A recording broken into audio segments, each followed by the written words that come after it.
Alors, le sacré et le profane de Mircea Eliade.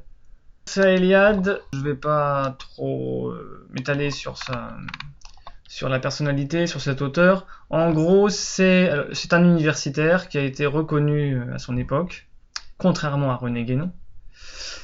C'était un spécialiste des doctrines hindoues, et après, il a appliqué pas mal de concepts guénoniens à l'anthropologie religieuse. Ce qu'on appelait avant l'anthropologie religieuse, l'anthropologie du sacré ou anthropologie religieuse.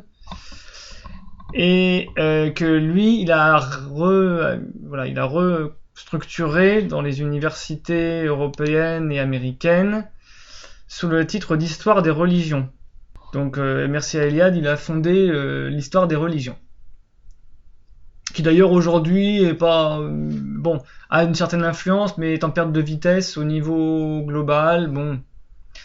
Les gens se sont plutôt spécialisés aujourd'hui. Il y a des gens qui sont spécialisés dans une religion vraiment très spécifique, dans une ère de spécialisation, comme le disait René Guénon.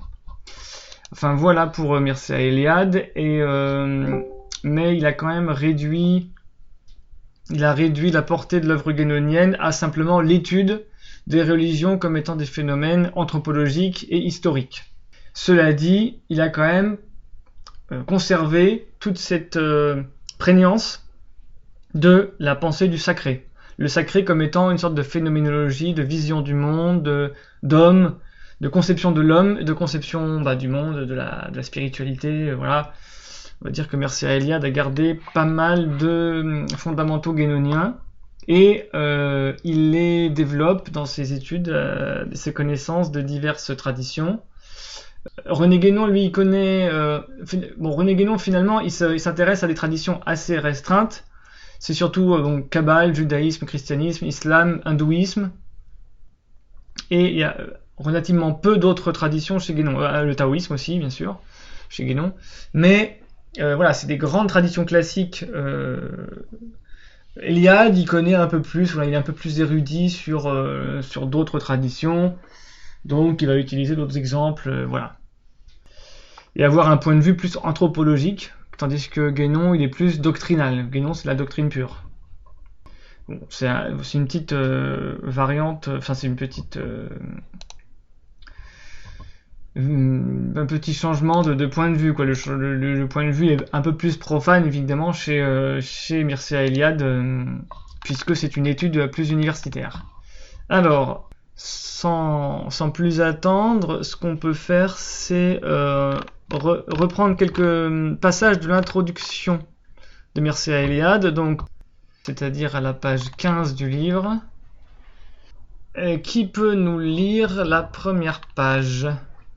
Ou le premier paragraphe, on va dire. Moi, je peux si... Vas-y. Le retentissement mondial du livre de Rudolf Otto d'Asselige, désolé pour la prononciation, 1917, est dans toutes les mémoires. Son succès était dû sans doute à la nouveauté et à l'originalité de la perspective. Au lieu d'étudier les idées de Dieu et de religion, Rudolf Otto analysait les modalités de l'expérience religieuse, d'où une grande finesse psychologique. Et fort d'une double préparation de théologien et d'historien des religions, il avait aussi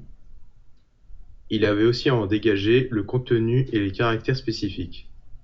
Négligeant le côté rationnel et spéculatif de la religion, il éclairait vigoureusement le côté irrationnel. Otto avait lu Luther, et il avait compris ce que veut dire, pour un croyant, le Dieu vivant. Ce n'était pas le Dieu des philosophes, le Dieu d'un Érasme. Ce n'était pas une idée, une notion abstraite, une simple allégorie morale. C'était une terrible puissance, manifestée dans la colère divine. Merci. Merci. Est-ce que tu veux que j'aille plus loin ? Alors, juste un petit commentaire et puis on reprend.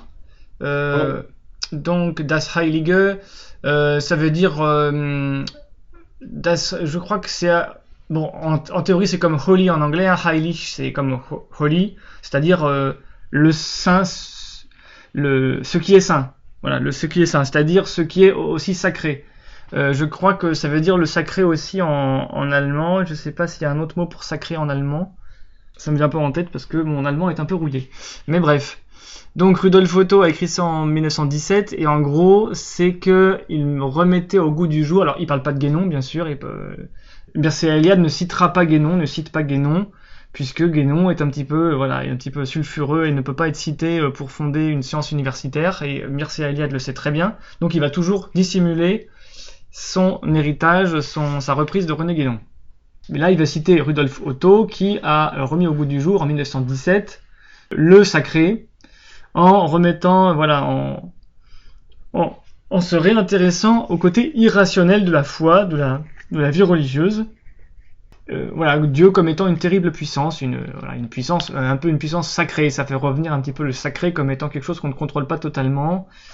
Alors que l'Occident avait eu tendance à délimiter la divinité à une théologie qu'on peut absolument rationaliser dans des livres, de manière spéculative, théorique et rationnelle. Et le retour du sacré, c'est le retour de ce que l'homme ne contrôle pas totalement, donc ce qui fait peur, la colère divine, le terrible, etc. Tu peux continuer, s'il te plaît? Dans son livre, Rudolf Otto s'efforce de reconnaître les caractères de cette expérience terrifiante et irrationnelle. Il découvre le sentiment d'effroi devant le sacré. Devant ce mysterium tremendum, devant cette majestas qui dégage une écrasante supériorité de puissance. Il découvre la crainte religieuse devant le mystérium fascinant où s'épanouit la parfaite plénitude de l'homme. Otto désigne toutes ces expériences comme numineuses, du latin numen Dieu, parce que provoquées par la révélation d'un aspect de la puissance divine. Le numineux se singularise comme quelque chose de ganz andere, de radicalement et totalement différent.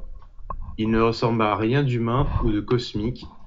À son égard, l'homme éprouve le sentiment de sa nullité, celui de n'être qu'une créature, pour emprunter les paroles d'Abraham s'adressant au Seigneur, que cendre et poussière, Genèse 18-27. Merci. Donc voilà, c'est le sacré, c'est une sorte d'expérience fascinante, mystérieuse, tremendum, donc qui fait trembler, on va dire, effrayant. Lié aussi, donc comme il le dit, là où s'épanouit la parfaite plénitude de l'être, donc il y a une sorte de potentialité de la spiritualité dans le sens très fort du mot. Et il qualifie ces expériences comme lumineuses, du latin numen, alors qui veut dire, alors qui veut pas dire, là je sais pas pourquoi il met Dieu directement. Numen, c'est justement pas Dieu, c'est la puissance divine. La puissance divine, mais non délimitée, indéfinie, qu'on n'arrive pas à définir précisément. Le numen, c'est une sorte de présence puissante de la divinité. Voilà.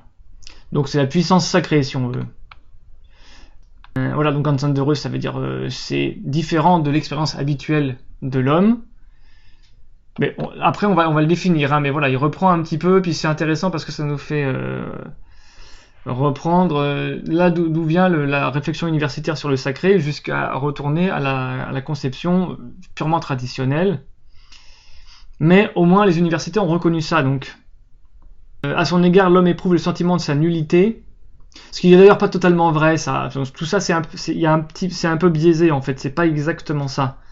Mais bref, c'est intéressant parce que ça nous montre comment, au début du XXe siècle, les universitaires ont fait revenir la notion de sacré. Se sont réintéressés à la notion de sacré. Là, on voit que Otto, il plaque sur un concept qui était plutôt païen, bien évidemment. Des notions quasiment chrétiennes de l'homme qui est face à Dieu, et puis Dieu il est une sorte d'infini au-delà, absolument transcendant, et donc il sent la nullité de sa créature, et donc il plaque sur le sacré la conception chrétienne exotérique du rapport entre l'homme et Dieu. Bref, ne n'être qu'une créature, voilà. Et d'ailleurs il cite la Genèse, alors que après il va dire que le sacré c'est pas chrétien, mais bref, c'est pas grave. Mais voilà, c'est intéressant de voir qu'il parle de ganz anderes, c'est-à-dire qu'il y a une coupure, c'est une altérité entre, on va dire, le quotidien ordinaire de l'homme et ce qui est sacré, ce qui est donc d'origine divine. Voilà, il y a une coupure. C'est d'ailleurs important dans l'étymologie de sacré. C'est ce qui est coupé du profane justement. Mais on va le voir. Tu peux continuer. Le sacré se manifeste toujours comme une réalité d'un tout autant que les réalités entre guillemets naturelles. Le langage peut exprimer naïvement le tremendum ou la majestas ou le mysterium fascinant par les termes empruntés au domaine naturel ou à la vie spirituelle profane de l'homme. Mais cette terminologie analogique est due justement à l'incapacité humaine d'exprimer le ganz andere. Le langage est réduit à suggérer tout ce qui dépasse l'expérience naturelle de l'homme par des termes empruntés à celui-ci même. Ah, celle-ci même. Après 40 ans, les analyses de Otto gardent encore leur valeur. Le lecteur trouvera profit à les lire et à les méditer. Mais dans les pages qui suivent, nous nous situons dans une autre perspective. Nous voudrions présenter le phénomène du sacré dans toute sa complexité, et non pas seulement dans ce qu'il comporte d'irrationnel. Ce n'est pas le rapport entre les éléments non rationnels et rationnels de la religion qui nous intéresse, mais le sacré dans sa totalité. Or, la première définition que l'on puisse donner au sacré, c'est qu'il s'oppose au profane. Les pages qu'on va lire ont pour dessein d'illustrer et de préciser cette opposition entre le sacré et le profane, lorsque le sacré se manifeste. Merci. Donc, si vous avez des questions, n'hésitez pas. Hein. C'est juste une remarque le fait de n'être qu'une créature, je sais, ça s'applique peut-être pas forcément qu'au christianisme, peut-être aussi à l'islam et au judaïsme, j'imagine, non? Oui, bien sûr. Même à la plupart des religions, hein. Dans la Grèce et la Rome antique, il y avait aussi la doctrine de la création de l'homme par les dieux. Hein. En Égypte aussi, etc. Donc, mais ce qui est important, c'est que le sacré, c'est pas Dieu, en fait. Dieu, ça reste une sorte de puissance transcendante, d'esprit immortel.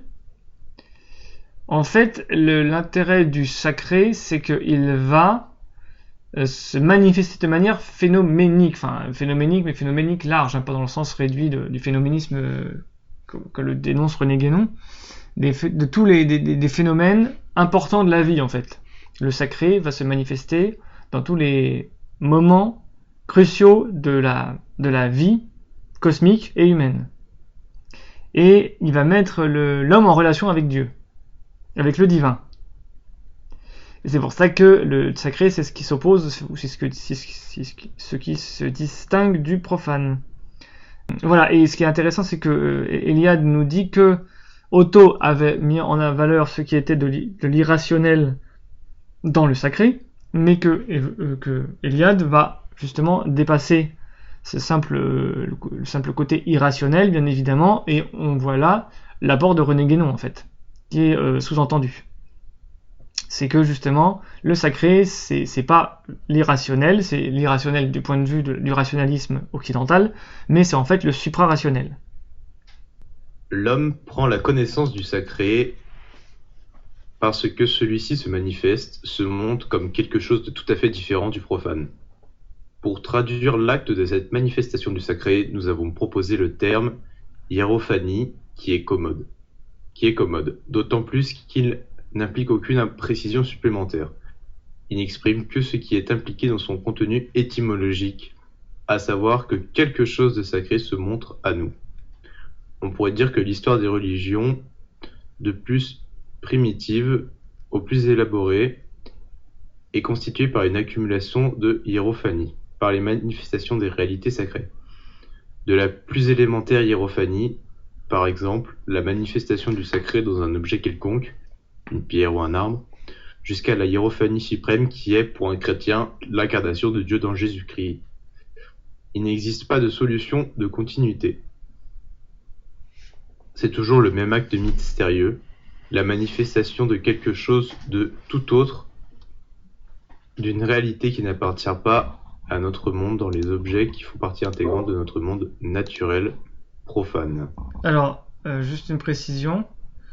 Pour ceux qui connaissent pas ce langage un petit peu, on va dire un petit peu ampoulé universitaire, quand on dit solution de continuité, ça veut dire rupture de continuité.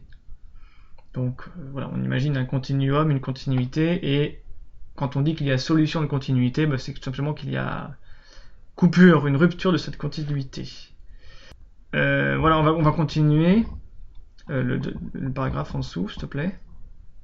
L'occidental moderne éprouve un certain malaise devant certaines formes de manifestation du sacré. Il lui est difficile d'accepter que, pour certains êtres humains, le sacré puisse se manifester dans des pierres ou dans des arbres. Or, comme on le verra bientôt, il ne s'agit pas d'une vénération de la pierre ou de l'arbre en eux-mêmes.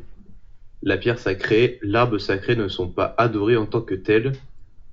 Ils ne le sont justement que parce qu'ils sont des hiérophanies, parce qu'ils montrent quelque chose qui n'est plus une pierre, ni arbre, mais le sacré, le Ganzandere.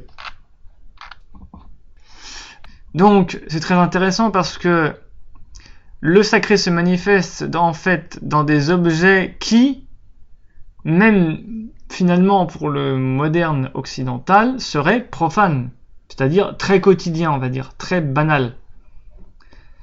Puisque c'est sur le banal et le quotidien qu'apparaît le profane, ce que pourrait être profane pour l'occidental moderne s'il s'intéresse vaguement à la religion ou au sacré. Or, précisément, pour la personne traditionnelle, le sacré se manifeste dans un objet quelconque, comme il le dit, jusqu'à une pierre ou un arbre. C'est-à-dire des choses très communes. Comme il le dit, jusqu'à la hiérophanie suprême qui est l'incarnation de Jésus-Christ. Donc, ce qui est important, c'est que le sacré vient manifester le divin dans tout ce qui est réel par des objets ou par des personnes qui vont canaliser cette énergie divine, qui vont recevoir cette énergie divine et manifester cette énergie divine. Et alors évidemment, le discours chrétien habituel, exotérique, qui s'est de plus en plus réduit et à ses effets plus ou moins rationalistes et exclusivistes dans l'histoire de la religion chrétienne, et même de l'histoire des religions, il va dire que le sacré c'est du païen, et que le païen, il adore des idoles.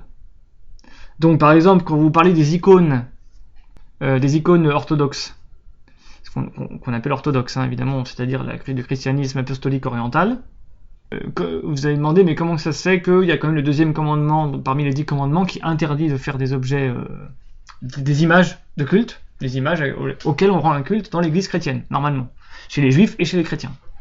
Comment ça se fait qu'il y a des icônes chez les orthodoxes, voilà.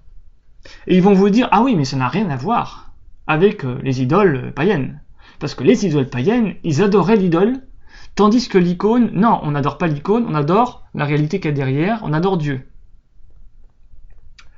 Ça, c'est le discours exotérique habituel. Alors, il peut avoir un petit côté comique quand on essaye d'appliquer tout simplement ce qui nous est dit au paganisme, parce que finalement, on pourrait dire la même chose du paganisme. Le païen pourrait parfaitement utiliser le même argumentaire, mais non, c'est pas. Et c'est ce que dit d'ailleurs ici Eliade. Il ne s'agit pas d'une vénération de la pierre ou de l'arbre en eux-mêmes. La pierre sacrée, l'arbre sacré ne sont pas adorés en tant que tels. Ils ne le sont que parce qu'ils sont des hiérophanies. Or, une hiérophanie, c'est ce que dans la théologie chrétienne on va appeler le miracle. Un miracle, Alors par exemple, un saint est passé par là, et puis il a laissé son empreinte, ou il a laissé son influence, ou il a laissé une bénédiction, il a laissé une source d'eau, il a laissé une empreinte dans une pierre, etc. Il y a une grotte où il y a un saint qui s'est recueilli, ou etc. Où il y a un saint qui est mort là, qu'on a enterré, et puis il y a des gens qui ont été guéris sur cette tombe, dans cette grotte, etc. Bon. Donc il y a une hiérophanie. Donc vous voyez que c'est le même phénomène. Et ça nous fait dépasser la distinction entre paganisme et christianisme. Et c'est ça qui est très important avec le sacré. Et même, on va voir que parfois même Eliade va avoir du mal à dépasser cette distinction entre paganisme, entre guillemets paganisme et judéo-christianisme, tradition abrahamique. Et il va essayer d'en garder une sorte il va hériter, il va perpétuer une sorte de distinction qui en fait va pas marcher, qui va mal marcher. D'ailleurs, ici on voit bien qu'elle ne marche déjà plus, puisque moi je vois bien ici le discours théologique de ceux qui défendent les icônes dans l'orthodoxie. Et là, c'est appliqué au culte païen, enfin au culte qui est typiquement païen. Le culte de la vénération de la pierre ou de l'arbre, c'est typiquement païen. Et voilà. Et donc Eliade utilise l'argument qui est employé par les orthodoxes pour justifier le culte des icônes.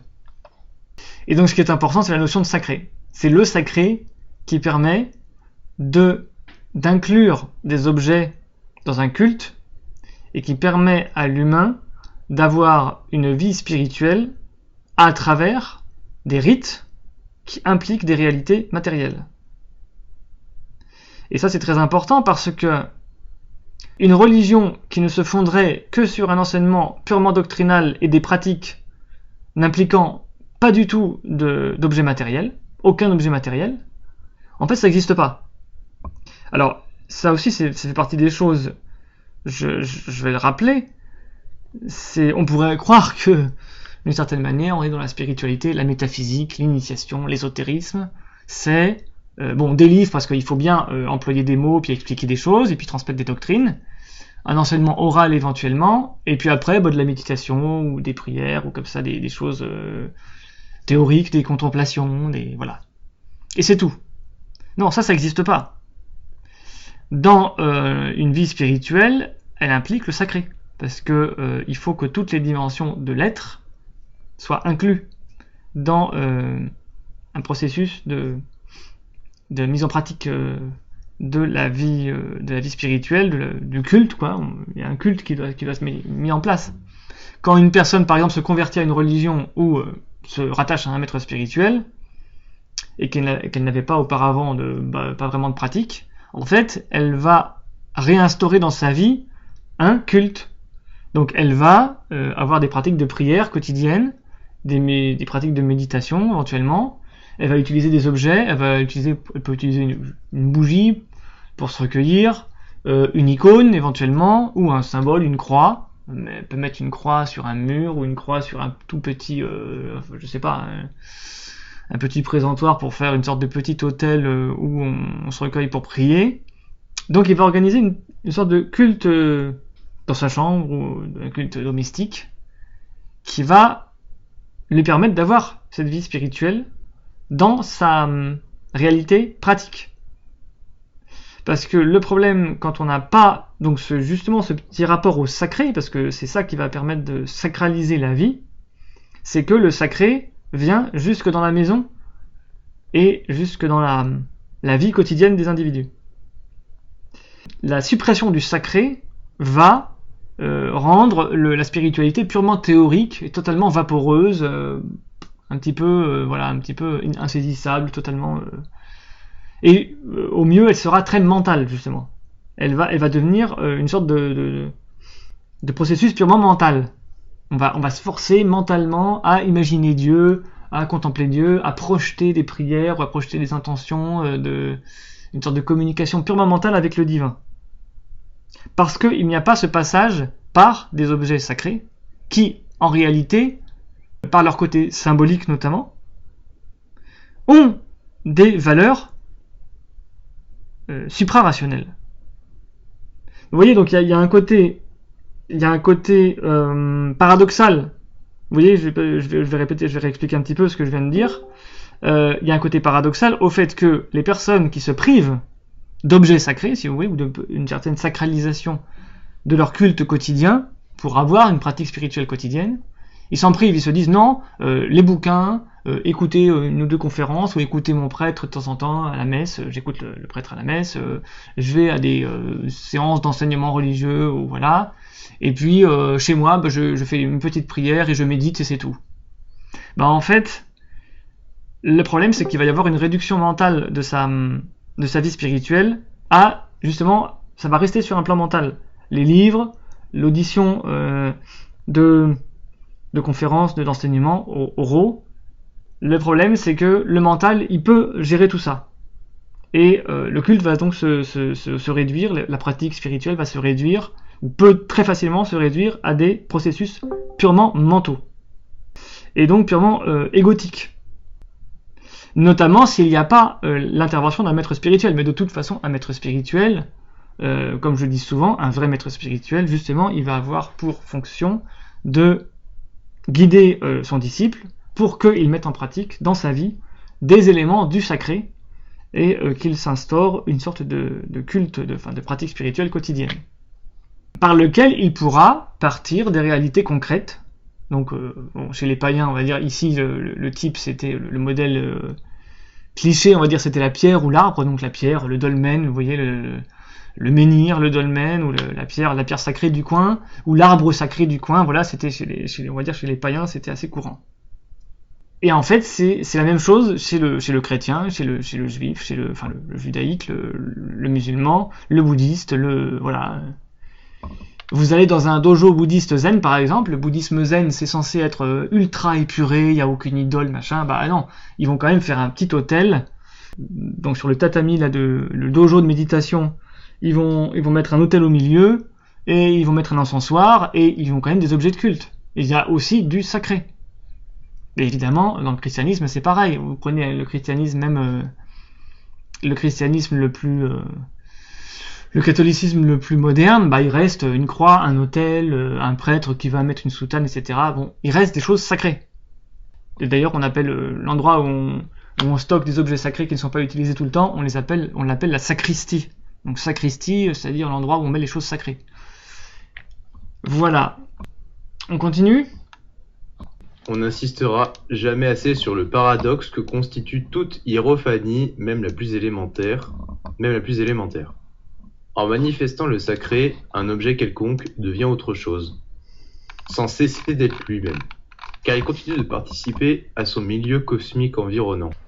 Une pierre sacrée reste une pierre, apparemment, le plus exactement d'un point de vue profane, mais la distingue de toutes les autres pierres. Pour ceux auxquels une pierre ne se révèle sacrée, sa réalité immédiate se transmue au contraire en réalité surnaturelle. En d'autres termes, pour ceux qui ont une expérience religieuse, la nature tout entière est susceptible de se révéler en tant que sacralité cosmique. Le cosmos dans sa totalité peut devenir une hiérophanie. Les hommes des sociétés archaïques. Moi, je me demandais, en fait, quelle est la limite de ça Est-ce que finalement, même les objets fabriqués par des humains, ça reste pas quand même quelque chose créé par la nature? Attends, est-ce que tu peux répéter ta question ? Quelle est ton interrogation précise, s'il te plaît ?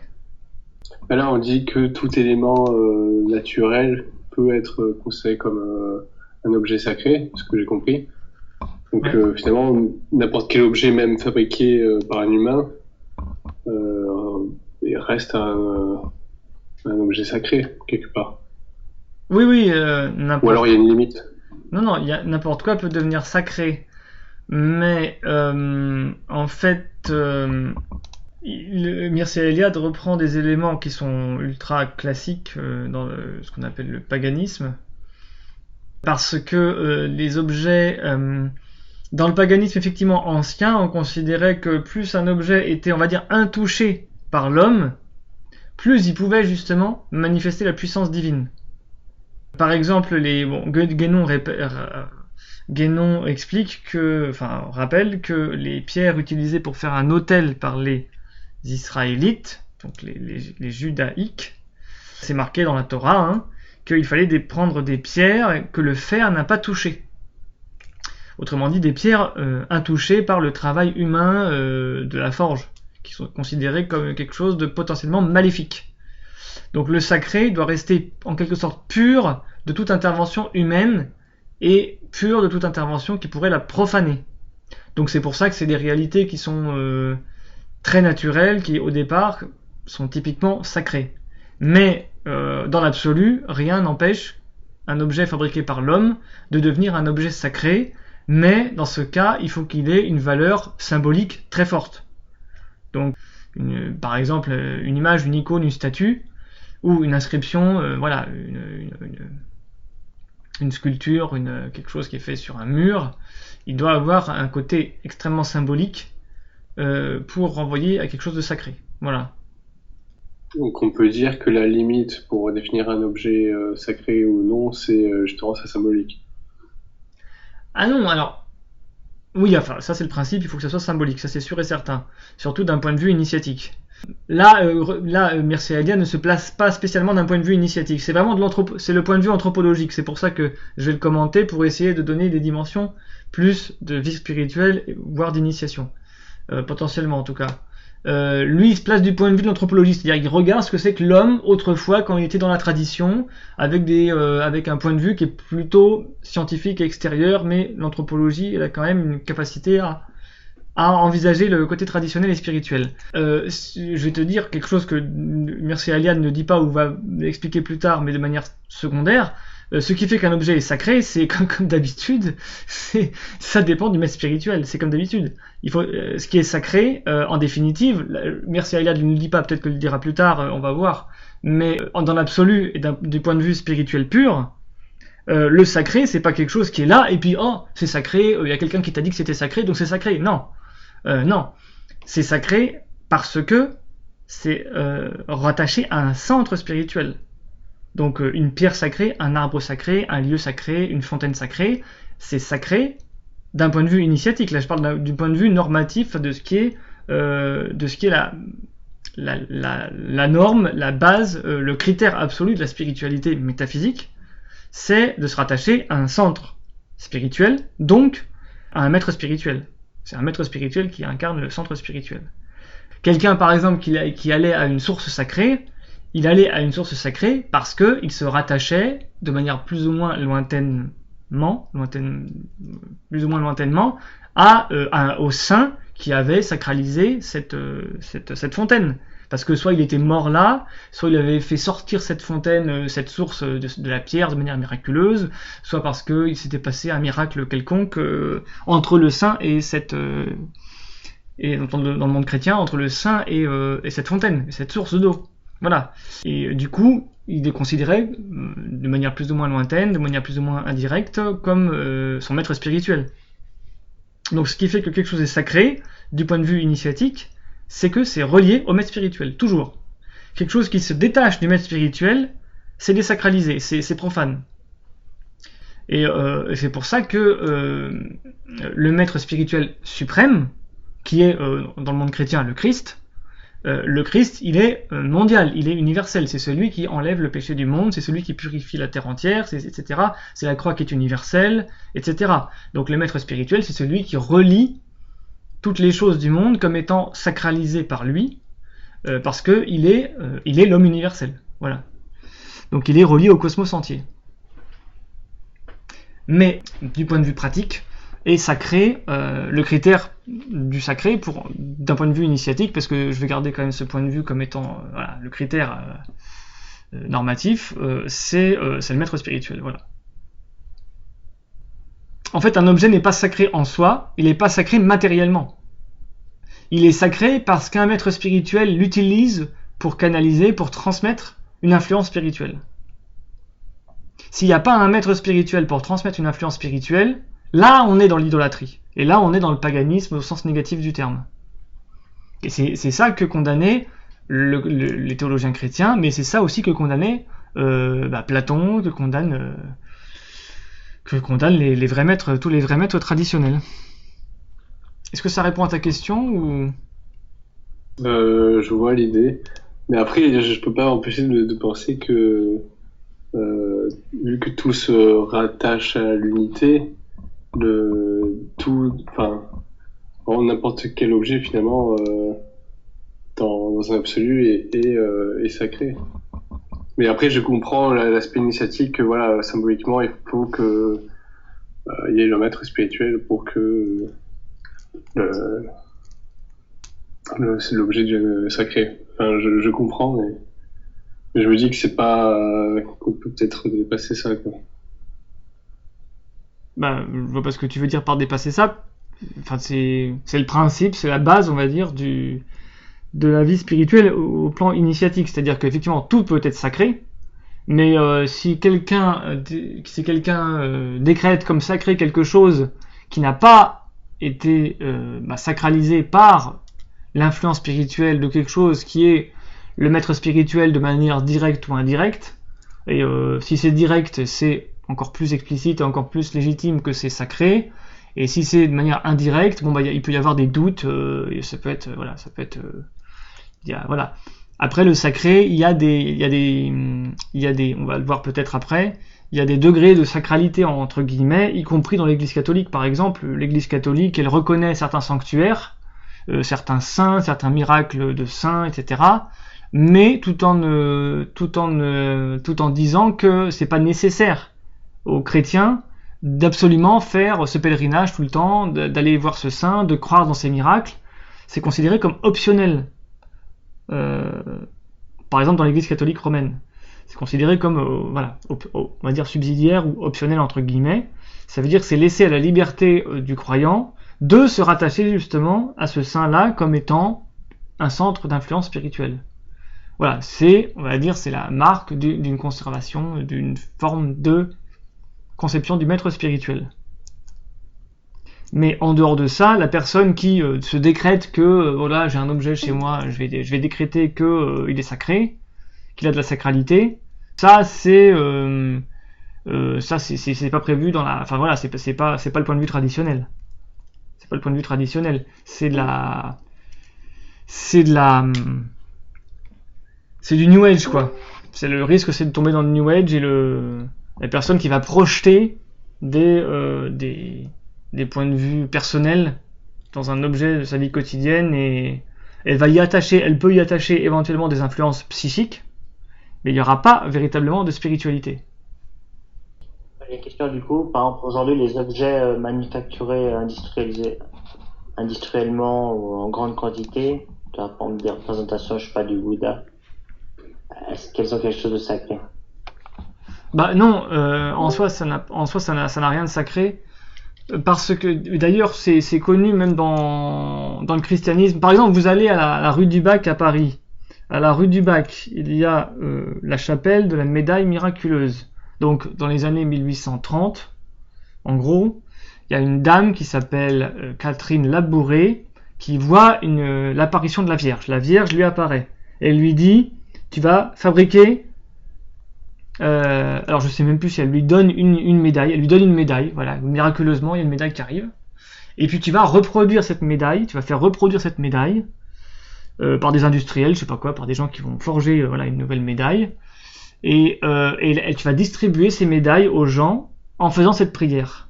Et ça va les bénir, et ils vont guérir, il va y avoir des guérisons, etc. Ce miracle sera reconnu par l'Église catholique et elle va faire produire ces médailles. Donc la médaille miraculeuse. Mais il faut qu'un prêtre ou une moniale, un moine ou une moniale vienne prier sur la médaille pour qu'elle soit activée, entre guillemets, spirituellement. Enfin, là je parle du point de vue de l'Église catholique romaine. Hein. Je me prononce pas sur le fait que ça marche ou ça marche pas, que c'est de la bondieuserie, que c'est du commerce des marchands du temple. Parce qu'il y a ces aspects-là aussi, mais bref, en tout cas, l'Église catholique, elle vend les médailles, parce qu'il faut payer la matière, mais il faut demander à un prêtre ou une moniale qui passe par là de prier dessus pour activer l'influence spirituelle dans la médaille. Et ça existe dans toutes les traditions. Vous avez les chapelets, vous allez demander au prêtre ou vous allez demander au brahman ou je sais pas qui de bénir le chapelet, de bénir le collier de perles hindou ou je sais pas quoi. Donc il y a toujours cette idée qu'il faut se rattacher au maître spirituel pour activer la qualité spirituelle de l'objet sacré. Ça c'est élémentaire. Mais du coup, je pense, pour compléter, ou rajouter par rapport à la question de Vincent, en fait, je pense par rapport à ce qu'il voulait dire, c'était, en fait, il y a, moi c'est comme ça que j'ai compris, tu me diras Apollos, hein, mais en fait, il y aura que quand, entre guillemets, tu es réalisé que tu pourras avoir du sacré dans tous les objets parce que c'est toi qui auras l'influence directement dessus, mais si tu es dans un cheminement, etc., tu as besoin de te rattacher à des gens ou à d'autres objets qui ont été influencés spirituellement par quelqu'un d'autre pour pouvoir t'y rattacher, quoi. Oui. Je sais pas si ça fait sens. C'est-à-dire que ça s'improvise pas, quoi. C'est-à-dire que là, on est quand même dans l'école guénonienne entre guillemets et la spiritualité ça s'improvise pas dans sa chambre quoi, dans sa salle de bain en chantant sous la douche. Oui, voilà, Euh, c'est ça, quoi. Il faut, c'est structuré, quoi. Enfin, c'est structuré, même si c'est structuré surtout dans des principes, plus que dans des formes, évidemment, figées ou simplement reproduites à l'identique par des gens qui ont une coutume, voilà, immémoriale, mémorielle, ou qui ont un folklore culturel qui transmettent.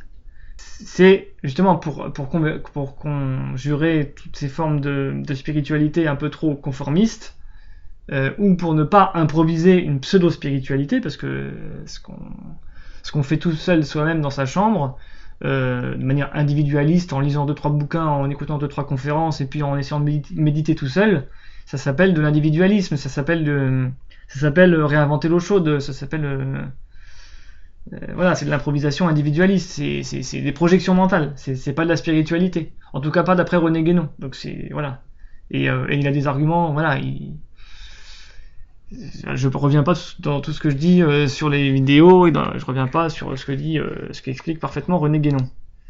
Donc voilà, mais ça on va le voir en détail par la suite encore plus. Donc on essaie d'avancer un petit peu parce que Eliade va quand même revenir sur ces aspects aussi. Je crois qu'on avait fait que le... L'homme des sociétés archaïques a tendance à vivre le plus possible dans le sacré ou dans l'intimité des objets consacrés. Cette tendance est compréhensible. Pour les primitifs comme pour l'homme de toutes les sociétés prémodernes, le sacré équivaut à la puissance et, en définitive, à la réalité par excellence. Le sacré est saturé d'être. Puissance sacrée, cela dit à la fois réalité, pérennité et efficacité. L'opposition sacré-profane se traduit souvent comme une opposition entre réel et irréel, ou le pseudo-réel. Entendons-nous, il ne faut pas s'attendre à retrouver dans les langues archaïques cette terminologie des philosophes, réel, irréel, etc. Mais la chose y est. Et il est donc naturel que l'homme religieux désire profondément être, participer à la réalité, se saturer de puissance. Alors merci. Bon, comme ce paragraphe est un peu plus substantiel que les précédents, peut-être qu'on peut s'arrêter. Donc il y a des idées très importantes. On va dire ce paragraphe-là, il est vraiment, par contre, au niveau doctrinal, il est assez fondamental. Donc, alors vous pouvez gommer archaïque et vous mettez traditionnel. L'homme des sociétés archaïques. Non, l'homme, on va dire, vous supprimez les 3 mots des sociétés archaïques et vous mettez l'homme traditionnel. A tendance à vivre le plus possible dans le sacré ou dans l'intimité des objets consacrés. Comme pour l'homme de toutes les sociétés prémodernes, c'est-à-dire les hommes traditionnels. Il n'utilise pas beaucoup le terme tradition, parce qu'en plus ça ferait trop guénonien, mais bref. Le sacré équivaut à la puissance et en définitive à la réalité par excellence. C'est-à-dire qu'en définitive, et évidemment d'un point de vue initiatique c'est encore plus compréhensible, c'est encore plus, ça s'éclaire encore plus d'un point de vue initiatique, ce qui n'est pas sacré n'est pas réel. Ce qui n'est pas sacré est illusoire. C'est le sacré qui rend une chose réelle. C'est le sacré qui, on va dire, on peut le dire autrement, c'est le sacré qui retire à une chose sensible, visible, son côté illusoire pour le rendre réel. Vous voyez ? Alors, je répète, c'est le sacré qui va enlever à ce que vous voyez son côté illusoire pour vous en dévoiler la réalité. Voilà. Donc le sacré, c'est pas quelque chose qui est surajouté au réel. C'est ce qui rend réel quelque chose que vous croyez réel, mais qui ne l'est pas et qui est encore plein d'illusions. C'est ce qui, d'où le rôle du symbole. Le symbole, il va en quelque sorte simplifier par sa figuration une vérité doctrinale de manifestation du cosmos, des lois du cosmos, des lois de la métaphysique du cosmos. Et par cette symbolisation, il va révéler comment fonctionne le cosmos et comment fonctionnent les puissances immatérielles dans ce cosmos, donc les puissances ultimement spirituelles. Voyez ? Donc le sacré rend réel. L'homme religieux, l'homme traditionnel, désire profondément être et participer à la réalité, alors, se saturer de puissance, oui, on va dire de force vitale qui ne peut être que sacrée. C'est par le sacré qu'il se sature de puissance. Et en fait, on peut rappeler que c'est totalement distinct de... Alors, on pourrait voir dans cette formule-là, ils désirent se saturer de puissance, une sorte de volonté de puissance, voilà, ils veulent faire des choses, des cultes pour absolument une sorte d'accumuler une sorte de puissance intérieure, comme dans les films avec Schwarzenegger, là, comment ça s'appelle, Conan le Barbare. Et puis vous avez des gens qui ont des cultes pour une sorte des trucs un peu sataniques ou un peu diaboliques pour drainer des énergies et avoir un pouvoir sur les autres, etc. Non, c'est pas ça. C'est que la puissance, c'est une puissance de vie. Donc c'est naturel pour l'homme de vouloir une puissance de vie. C'est naturel, c'est légitime. Et c'est très différent de la volonté moderne de la puissance, puisque justement elle n'est pas matérialiste. Ça veut dire que l'homme, on va dire l'homme archaïque ou l'homme traditionnel ancien, même quand il est, on va dire, il ressemblerait, je sais pas, à Macron ou enfin pas Macron, mais au premier parvenu, la première personne qui veut faire fortune facilement. Ça existe, on va dire, ça existait à l'époque aussi, mais ils avaient un fonctionnement différent. Pour eux, le sacré, c'était naturel dans leur vision du monde, même quand ils étaient les plus mauvais des individus, la lie de l'humanité, il y a 2000 ans, il y a 3000 ans, la lie de l'humanité, elle se serait pas passée du sacré. Le sacré, c'était absolument fondamental pour eux, c'était incontournable. Il fallait, d'une manière plus ou moins dégénérée, utiliser le sacré. Donc, ils voulaient participer à la réalité sacrée, se saturer de puissance, mais il n'était pas question de se couper du sacré parce qu'ils avaient l'intuition plus ou moins forte que sans le sacré, ils ne toucheraient pas à la réalité. Alors évidemment, l'homme moderne, il n'est pas du tout là-dedans. L'homme moderne, lui, il n'a que la matière. Mais l'homme moderne, il existe depuis 200 ans et puis il va disparaître assez vite. Et puis il vit une sorte de vie assez illusoire.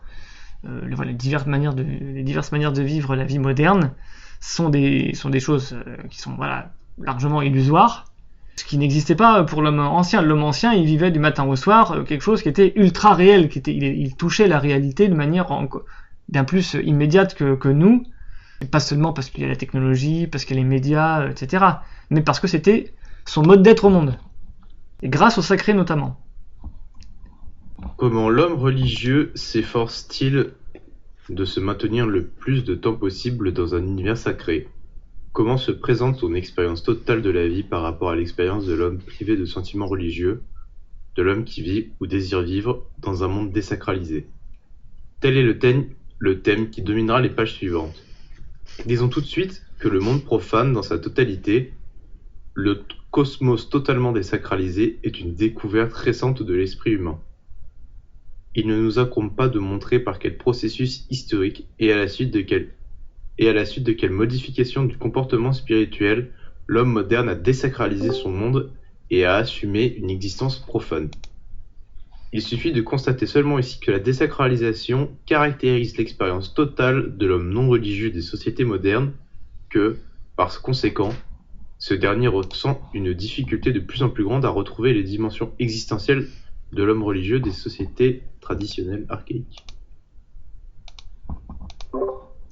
Merci. Donc là, dans toute la fin le deuxième paragraphe, on va dire c'est Guénon. Vous mettez égal œuvre de Guénon, vous lisez La crise du monde moderne. Le deuxième paragraphe, ce paragraphe-là, c'est La crise du monde moderne. Comment le cosmos est devenu une réalité profane dans sa totalité. Crise du monde moderne, René Guénon. Oui, l'homme religieux, c'est intéressant, l'homme religieux s'efforce de se maintenir le plus de temps possible dans un univers sacré. Ça c'est important. En fait, à chaque fois que, de toute façon, comme on vient de le dire, le sacré rend les choses réelles, il permet de toucher à la réalité. Le sacré n'est pas un détour pour arriver à la réalité qui serait un peu plus complexe ou un peu plus, avec l'option spirituelle. Non. Le sacré permet d'accéder à la réalité et de rendre les choses réelles. Donc du coup, l'homme traditionnel savait qu'il fallait passer par le sacré s'il voulait vivre dans un monde réel. Et c'est d'ailleurs pour ça que dans le monde actuel, qui est de moins en moins sacré, de plus en plus désacralisé et profane, de plus en plus de gens ont l'impression de vivre dans un monde irréel. Vous voyez ? Et même, il y a un philosophe qui s'appelle Jean Baudrillard avait parlé de disparition de la réalité. C'est-à-dire que la notion du monde comme étant quelque chose de réel devient de moins en moins évidente et de plus en plus remise en question par l'idéologie, la technologie, le monde actuel, l'économie, la société. Le monde devient de moins en moins quelque chose conçu comme réel. Finalement, voilà. En plus, on devient de plus en plus individualiste, donc les gens ils vont dire que ce qui est réel, c'est ce qu'ils ont expérimenté eux-mêmes.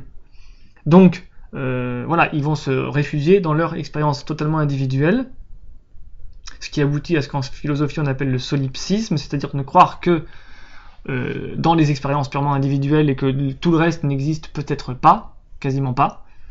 Et ce qui va aboutir à une disparition de la réalité, puisque si ce que vous avez, ce qui est réel n'est que ce que vous avez expérimenté individuellement, il va pas rester grand chose, et en plus, si votre individualité disparaît, ça veut dire que le monde disparaît aussi, donc il y a rien, quoi. Et vous allez disparaître puisque vous allez mourir, donc autrement dit, il n'y a pas de réalité.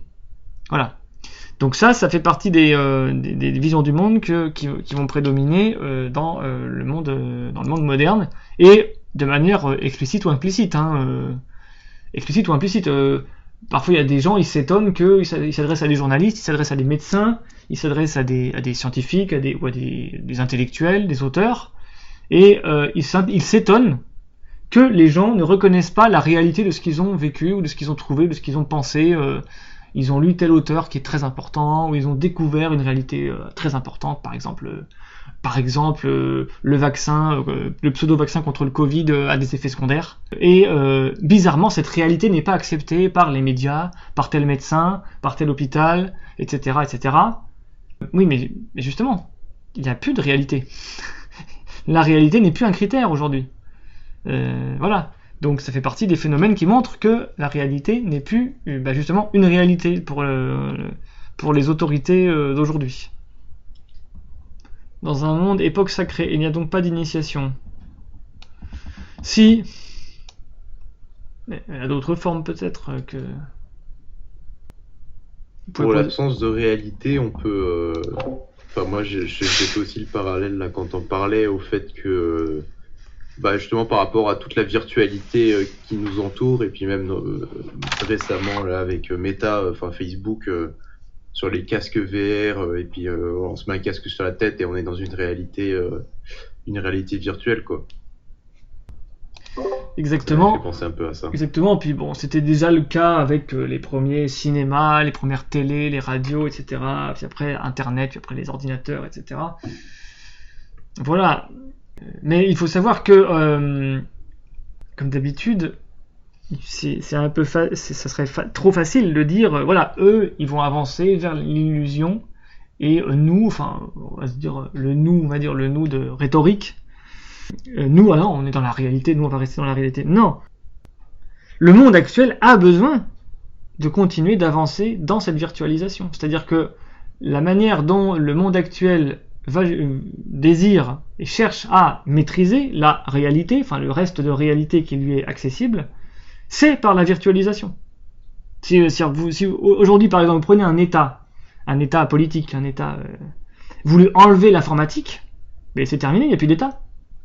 Donc aujourd'hui, la virtualité est le médium nécessaire à l'homme pour accéder à la réalité. Et il y accède de moins en moins, bien évidemment. Il y accède de manière illusoire, et puis il accède de manière de plus en plus efficace, de moins en moins efficace, de plus en plus inefficace, et il s'éloigne de plus en plus de la réalité, bien sûr. C'était le sacré qui permettait d'atteindre cette réalité, et la désacralisation du monde, qui devient une virtualisation du monde, elle éloigne de plus en plus de la réalité. Deux modes d'être dans le monde. On mesurera le précipice qui sépare les deux modalités d'expérience, sacrée et profane, en lisant les développements sur l'espace sacré et la construction rituelle de la demeure humaine dans les variétés de l'expérience religieuse du temps, sur les rapports des hommes religieux avec la nature et le monde des outils, sur la consécration de la vie même de l'homme et la sacralité dont peuvent être chargées ses fonctions vitales, nourriture, sexualité, travail, etc. Il suffira de se rappeler ce que la cité ou la maison, la nature, les outils ou le travail sont devenus pour l'homme moderne et art religieux pour saisir sur le vif ce qui le distingue d'un homme appartenant aux sociétés archaïques traditionnelles ou même d'un paysan de l'Europe chrétienne. Pour la conscience moderne, un acte physiologique, l'alimentation, la sexualité, etc., n'est rien de plus qu'un processus organique, quel que soit le nombre de tabous qui l'entravent encore, règles de bienséance à table, limites imposées au comportement sexuel par les bonnes mœurs. Mais pour le primitif, un tel acte n'est jamais simplement physiologique, on peut devenir un sacrement, une communion au sacré. Il y a une sorte de fossé, il dit le précipice, mais bon, un fossé, une faille, qui sépare le sacré et le profane. Alors, bon, après, faut pas être dualiste, hein, mais bon, il fait une sorte de dualité un petit peu radicale et quasiment dualiste pour des raisons pédagogiques, on va dire, pour expliquer. En fait, pour un homme traditionnel, le profane et le sacré sont justement dans une sorte de dialectique vivante, surtout du point de vue initiatique. Le point de vue initiatique, c'est justement ce qui dépasse la pure dualité sacré-profane, qui est réelle, mais qu'on peut dépasser. Mais on peut la dépasser que par l'initiation. L'exotérisme pur va rigidifier la dualité sacré-profane, rigidifier, et l'état profane, purement profane, justement, il va évacuer totalement le côté sacré, et tout devient profane. Mais de la même manière que pour l'initié, c'est l'inverse, tout devient sacré. Alors donc, toute l'existence, pour un homme traditionnel, toute l'existence peut devenir sacrée, sacralisée. Donc, page 20, le lecteur. Le lecteur se rendra bientôt compte que le sacré et le profane constituent deux modalités d'être dans le monde, deux situations existentielles assumées par l'homme au long de son histoire. Ces modes d'être dans le monde n'intéressent pas uniquement l'histoire des religions ou la sociologie, ils ne constituent pas uniquement l'objet d'études des historiques, sociologues, ethnologiques, des études historiques, sociologiques et ethnologiques. En dernière instance, les modes d'être sacrés et profanes dépendent des différentes positions que l'homme a conquises dans le cosmos. Ils intéressent aussi bien le philosophe que tout chercheur désireux de connaître les dimensions possibles de l'existence humaine. Voilà, bon, c'est juste une petite explication supplémentaire qui réclame pas forcément de commentaires. Après, il nous parle de l'homo religiosus, sur lequel il va revenir dans le reste de l'œuvre. Hein, là, c'est juste l'introduction. Homo religiosus, c'est-à-dire l'homme dans son rapport au sacré, quoi. Bon, après, voilà, c'est un concept universitaire, hein.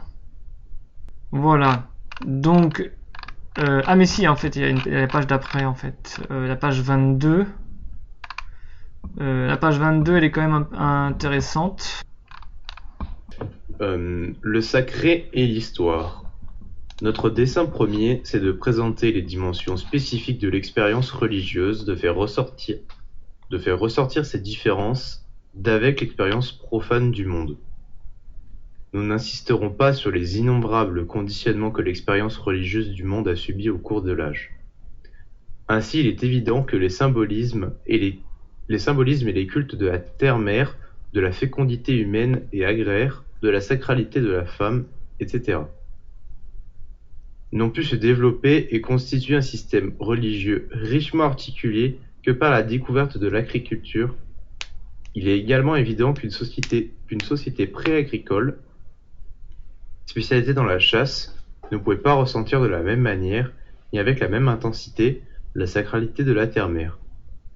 Une différence d'expérience résulte des différences d'économie, de culture et d'organisation sociale, en un mot, de l'histoire. Pourtant, entre les chasseurs nomades et les agriculteurs sédentaires, il subsiste cette similitude de comportement qui nous semble infiniment plus importante que les différences.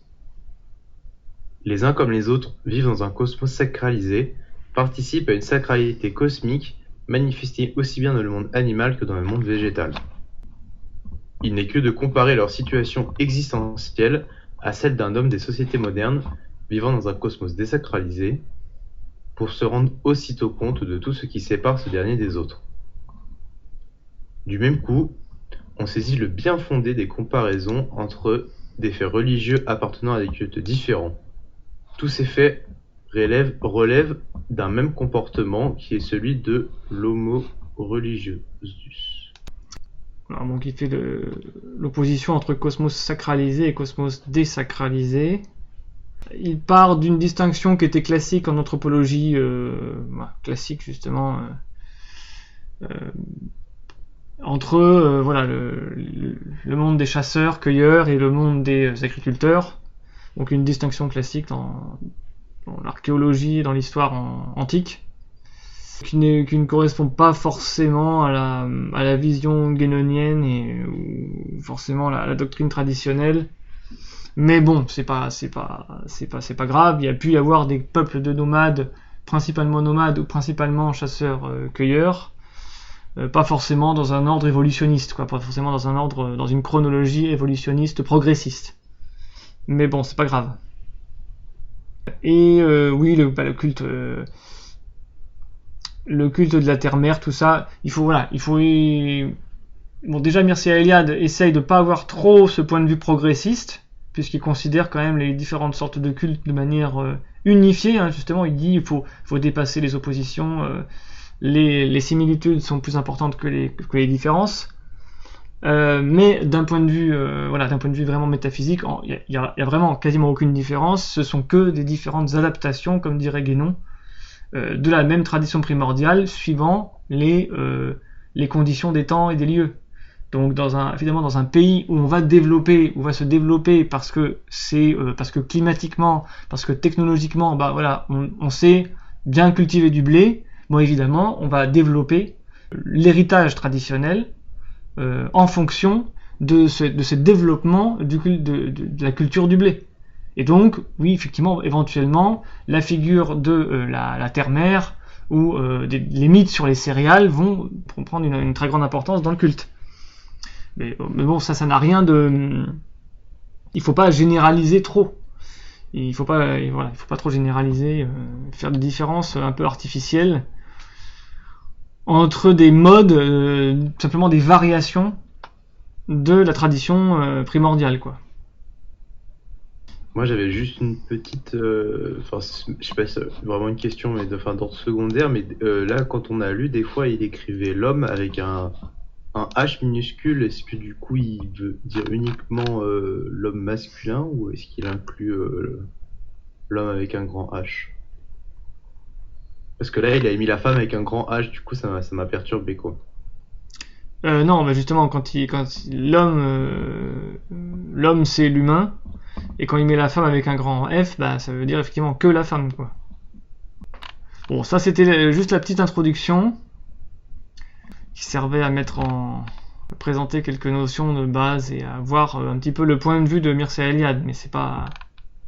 Voilà, ça fait partie des choses qui sont plus ou moins évidentes chez René Guénon, mais qui peuvent être intéressantes de voir sous un autre angle pour approfondir un petit peu, quoi, pour partir un petit peu de...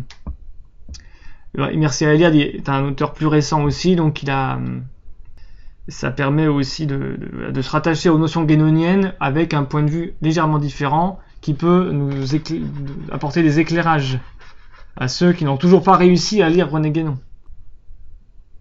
Pour revenir sur ce qui était dit là sur les divinités qui se rapportent à la mer, il me semble qu'à un moment il parle, il dit que l'homme il va se détourner au fur et à mesure du temps des divinités, de la divinité primaire, et qu'il va par la suite prier des divinités secondaires comme les divinités de la fertilité ou du commerce, et qu'il va avoir tendance à revenir uniquement à la divinité on va dire, primordial que quand il va y avoir des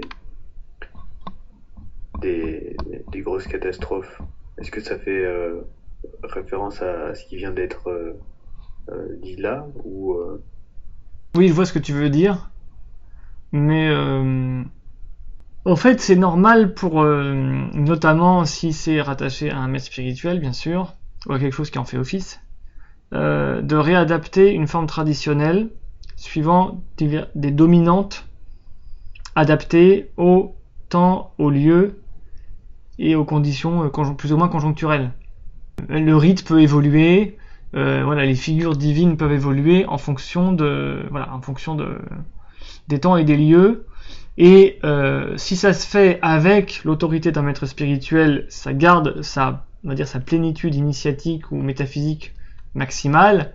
Si c'est fait sans l'intervention d'un maître spirituel, ça s'exotérise. C'est-à-dire ça devient de plus en plus, c'est un processus d'exotérisation comme l'explique René Guénon.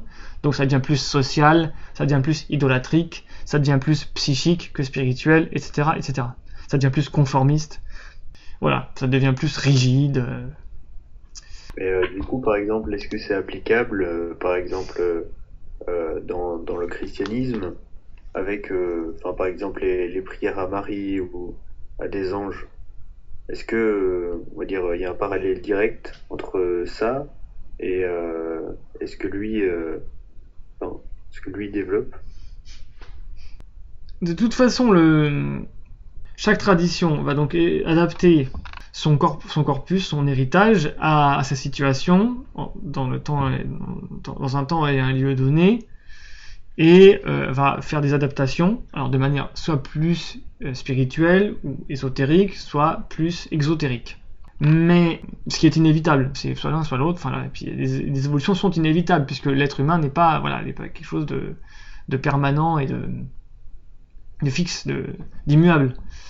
Donc c'est inévitable. Donc ce qui fait que le sacré va se manifester de manière différente. Et le développement de certaines prières rentre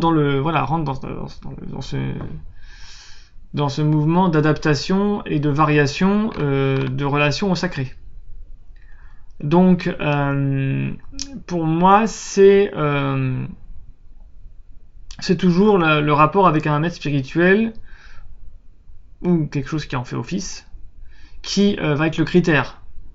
Quand effectivement par exemple une spiritualité où la pratique religieuse plus ou moins conformiste va être par exemple extrêmement intense au niveau des prières, des chants, des prières, des récitations, ça va être précisément une tradition, un cadre exotérique on va dire, qui va minorer extrêmement la valeur du maître spirituel.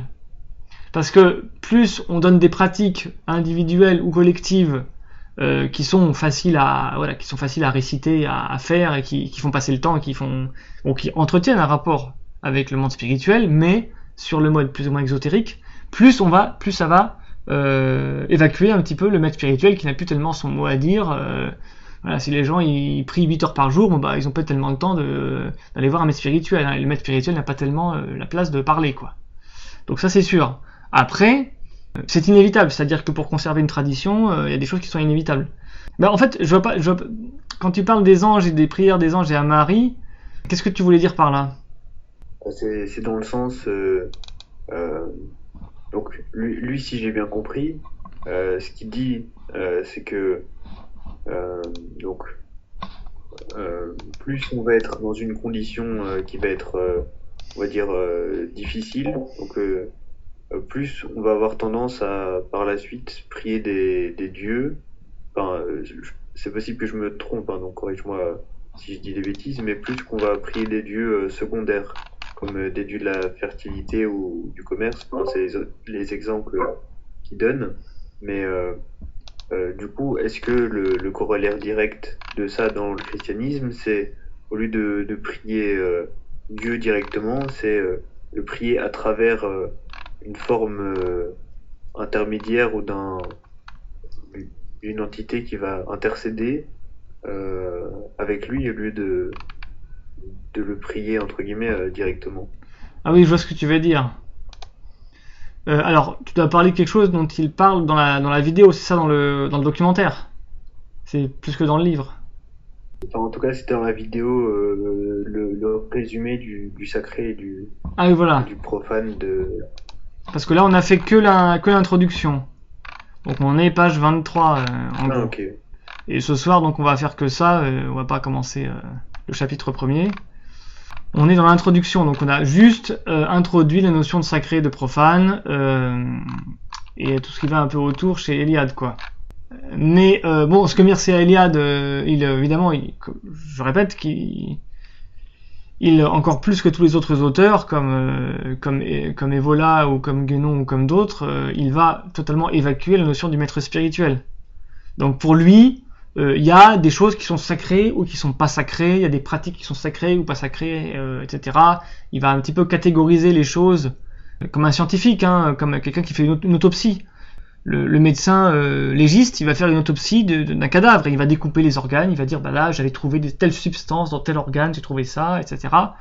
Donc il fait un peu ça, Mircea Eliade, même s'il le fait en assumant qu'il y a du sacré dans l'homme ancien et qu'il y a un rapport, qu'il y a quelque chose dans le sacré. Donc au moins, tandis qu'il y avait toute une part de la science occidentale ne s'intéressait absolument pas aux religieux, au sacré. Les gens qui voulaient faire de la théologie, ils allaient dans l'église catholique, et puis nous à l'université, on va étudier que les textes, on va étudier Homère si on veut, on va étudier les mythologies un petit peu, mais etc. On va faire de la philologie, de la philosophie, mais on va pas s'intéresser au sacré.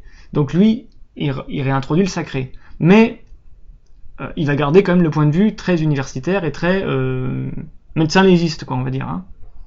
Donc du coup, pour lui, le maître spirituel, c'est pas un critère. Et il va pas en parler. En fait, dans tout ce qui se passe dans l'homme sacré ancien, quand un homme sacré ancien, par exemple, il va considérer une pierre ou un arbre ou un sanctuaire comme sacré, c'est pas parce que la pierre ou l'arbre ou le sanctuaire est sacré. C'est parce qu'il est relié à un maître spirituel ou à quelque chose qui fait office de maître spirituel qui rend sacré son rapport à cette pierre, à cet arbre ou à ce sanctuaire. C'est ça qu'il ne dit pas, Mircea Eliade. Donc c'est pour ça que je suis pas là pour expliquer simplement d'un point de vue universitaire ce que veut dire Eliade. Je suis là pour rétablir ce que Eliade a oublié de dire et pour spiritualiser véritablement ce que Eliade décrit. Donc, dans ce cas-là, oui, on peut faire des adaptations traditionnelles, comme le dit Eliade, où on va effectivement utiliser les figures intermédiaires d'intercession de certains anges ou de certaines figures comme la Vierge Marie, parce que effectivement, ça, c'est une manifestation du sacré qui va être réadaptée pour correspondre à une situation qui est une situation de crise qui n'a pas été qui a changé de forme par rapport à la situation où la précédente, où la tradition s'est stabilisée dans une sorte de routine rituelle, et donc on va valoriser telle figure de la divinité. La divinité va se manifester sous une figure un peu différente, ou sous une figure qui existait déjà mais qui était plus ou moins minoritaire. C'est ce qu'on constate, hein, même en Égypte, hein, si vous faites de la mythologie égyptienne, en fait il y a des mythologies qui sont un peu partout en Égypte. L'Égypte c'est très grand, l'Égypte antique, pharaonique, c'est très grand. Chaque ville avait ses énéades ou ses tétrades de dieux, etc. Il y avait des dieux singes, il y avait des dieux crocodiles, il y avait des dieux, il y avait la déesse chatte, la déesse, il y avait la déesse vache, la déesse l'ibis, le faucon, etc. Enfin, Ré, toutes les divinités égyptiennes, et ça changeait avec le temps aussi, avec Akhenaton qui a valorisé Aton, Aton qui était Ra, donc le dieu Ra qui avait sur surnom Aton, parce qu'après il y avait tous les surnoms des dieux. Donc tout ça change au fil du temps en fait. Et effectivement, et Eliade a raison de le dire, mais ça change rien au fond de la tradition. Donc c'est là où il faut faire une distinction entre la forme traditionnelle et le fond de la tradition qui ne change pas. Et effectivement, la forme elle va changer. Et il faut qu'elle change, parce que si elle ne change pas, elle se fige en une sorte d'idolâtrie conformiste. Et donc dans ce cas-là, oui, c'est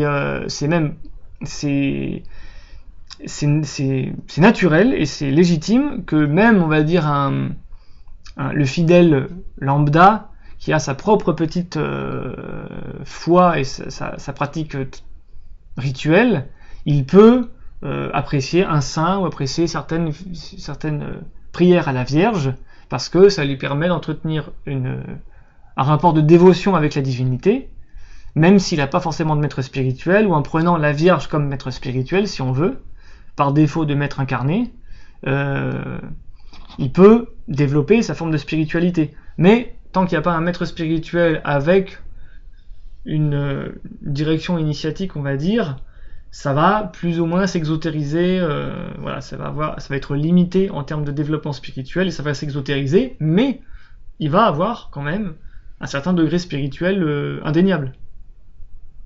Je pense que tu as donné pas mal de pistes. Après, je me posais une autre question. En discutant avec quelqu'un, on avait un peu parlé de sacré et de profane. Et lui, ce qu'il disait, c'était que dans religion, il y a religere, dans gnose, il y a comme une forme d'articulation ou de lien. Il disait que le sacré, c'était quelque chose qui était comme une réactualisation du sens de quelque chose, mais que, on va dire, comme c'était réactualisé, le caractère réel dont tu parlais, il n'était pas là de base, et du coup, il a parlé de sacral. J'ai pas entendu parler de sacral, et je sais pas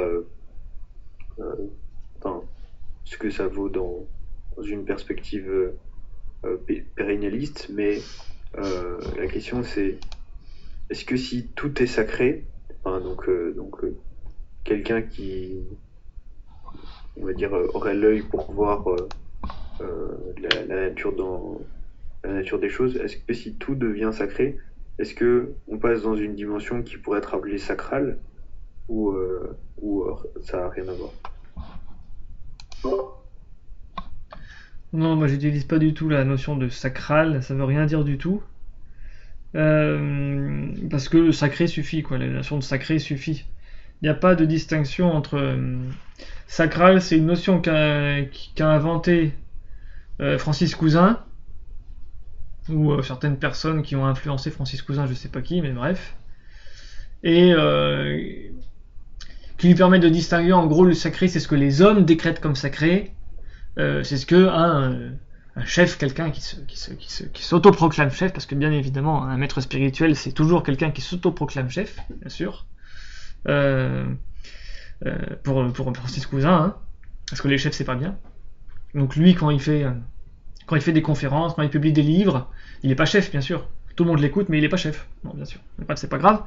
Donc ça fait partie des illusions des gens qui prêchent une idéologie qui est en contradiction avec la réalité de leur prédication elle-même, mais bref, c'est pas grave. Donc, Francis Cousin, c'est le sacral, c'est ce qui est sacré en soi. Ah, c'est vraiment sacral, ça c'est... Donc ça devient de l'immanentisme, ce qu'on appelle de l'immanentisme en philosophie ou en théologie, c'est-à-dire que effectivement la pierre, l'arbre, il est sacral en lui-même, il est sacral quoi, il a du sacré en lui-même. Tandis que le sacré, c'est les chefs. Il y a quelqu'un qui s'est autoproclamé chef, qui veut dominer les gens, et donc c'est lui qui va dire non, ça c'est pas sacré, c'est moi qui vais te dire ce qui est sacré et ce qui ne l'est pas, et tu vas m'obéir. Voilà. Donc ça c'est la position, c'est la conception marxiste du sacré. Et donc, mais c'est totalement individualiste, totalement.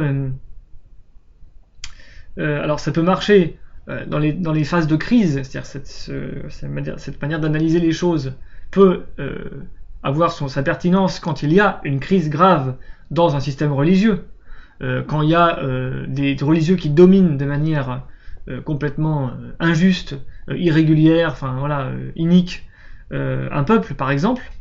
Quand il y a des problèmes de pédophilie, ce qu'on appelle la pédophilie, la pédocriminalité, quand il y a des dérives religieuses fortes, oui, on peut dire que le sacré, enfin mais il y a une distinction entre le sacral et le sacré, mais moi je vais appeler ça le pseudo-sacré ou la pseudo-spiritualité, ou une phase d'exotérisation dégénérée, quoi. Un exotérisme dégénéré. Donc non, le sacral c'est bidon, c'est totalement bidon.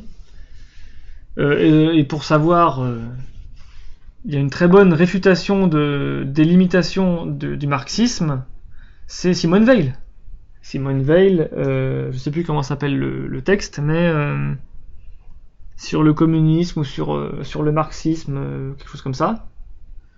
Et donc voilà, donc ce qui est sacré d'un point de vue doctrinal, c'est sacré, quoi. Il n'y a pas de distinction sacral-sacré, c'est sacré ou ça l'est pas, c'est tout. Bah, du coup, je sais pas si les bouquins de Guénon que j'ai sûrement pas lus, ça doit peut-être en parler là-dedans, mais pour l'autorité, en fait, justement, d'un maître traditionnel, je dis pas que je la redis, mais du coup, effectivement, comment est-ce que est établi le fait qu'un maître spirituel soit un maître spirituel, je veux dire, au-delà du fait qu'il ait eu des expériences ou des choses comme ça, mais c'est vrai que c'est comment est établi qu'un maître spirituel est un vrai, parce qu'après il y a les critères que t'as donné pour un vrai maître spirituel, mais oui, après j'ai fait une vidéo là-dessus, quoi. C'est-à-dire que ça c'est la question on en a déjà discuté. J'en discute déjà dans mes vidéos. Il y a quand même pas mal de choses. On va dire qu'il y a une réponse à ta question synthétique. C'est la foi.